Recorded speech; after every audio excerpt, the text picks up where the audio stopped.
Post చేయడానికి భయం లేదు సార్, ఆల్గోరిథం అంటేనే భయం. ఈ రోజుల్లో ప్రతిపక్ష నాయకులు కొత్త రకంగా కనిపిస్తున్నారు. వాళ్ళు ఉత్సాహంగా మాట్లాడతారు, చప్పట్లు కొట్టిస్తారు. కానీ ప్రపంచానికి మాత్రం కేవలం ఎక్స్, ట్విట్టర్ స్క్రీన్లోనే చూస్తారు. ఎక్స్ మీద ఒక పోస్ట్ వేయడమే రాజకీయమైపోయింది. కామెంట్ చేస్తే సరిపోతుంది, గ్రౌండ్ కి వెళ్లాల్సిన అవసరం లేదు. ప్రతిపక్ష రాజకీయాల లోతులు అర్థం చేసుకునేవారు చెప్తారు, ఒక వ్యక్తి మొత్తం దేశానికి నాయకుడిగా మారలేడు. అలాగే ఒక వేదిక, ప్లాట్ఫామ్ మీద నుంచి మొత్తం ప్రజలతో మాట్లాడడం కూడా సాధ్యం కాదు. ఈ రోజు దేశ రాజకీయాలు రెండు ప్రపంచాలుగా విడిపోయాయి. ఒకటి గ్రామాలు, పొలాలు, రోడ్లు, పోలీస్ స్టేషన్లు, తహసీళ్లు, ఎన్నికల బూత్లు. ఇంకోటి సోషల్ మీడియా ప్రపంచం. ఎక్స్, ఫేస్బుక్, లైక్స్, రీట్వీట్లు. ఈ రెండింటిలో ఎక్కువగా ప్రమాదకరమైంది సోషల్ మీడియా ప్రపంచమే. దేశంలో ఇప్పటికీ సుమారు 34% ప్రజలే సోషల్ మీడియా మీద ఉన్నారు.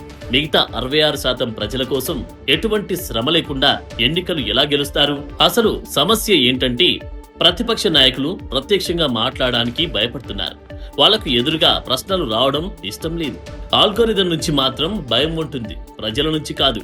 సోషల్ మీడియాలో పోస్ట్ వేస్తే అది తమకు అనుకూలంగా తిరుగుతుందని వాళ్ళ నమ్మకం.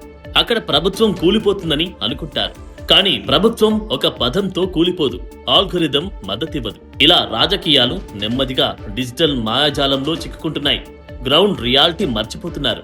నిజమేంటంటే ఈ రోజు ప్రజలు ధరల పెరుగుదల గురించి మాట్లాడుతున్నారు, నిరుద్యోగం గురించి ఆలోచిస్తున్నారు, చట్ట వ్యవస్థపై ఆందోళన చెందుతున్నారు.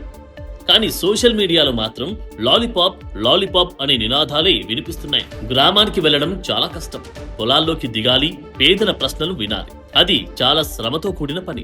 ఎక్స్ మీద పోస్ట్ వేయడం మాత్రం చాలా సులువు. నిరుద్యోగ యువకుడు ఎదురు నిలబడడు. కానీ ఎన్నికలు ఎక్స్ లో జరగవు, ఎన్నికలు గ్రామాల్లో జరుగుతాయి. అక్కడ ప్రజలు అడుగుతారు, మాకు పని ఎందుకు లేదు, ధరలు ఎందుకు పెరిగాయి, మా పిల్లలకు భవిష్యత్ ఏంటి? ఆ ప్రశ్నలకు సమాధానం చెప్పాల్సిన ధైర్యం లేకపోతే పోస్టులు ఎంత వేసినా అవి ఓట్లుగా మారవు. ప్రతిపక్షం సోషల్ మీడియా నుంచి బయటకు రావాలి, ఆందోళనలు, ఉద్యమాలు చేయాలి, ప్రజల మధ్యకు వెళ్ళాలి. కేవలం ట్రెండింగ్ హ్యాష్ ట్యాగ్లతో చరిత్ర మారదు. ఎందుకంటే ప్రజాస్వామ్యంలో ఆల్గోరిథం కాదు, ప్రజలే తీర్పిస్తారు.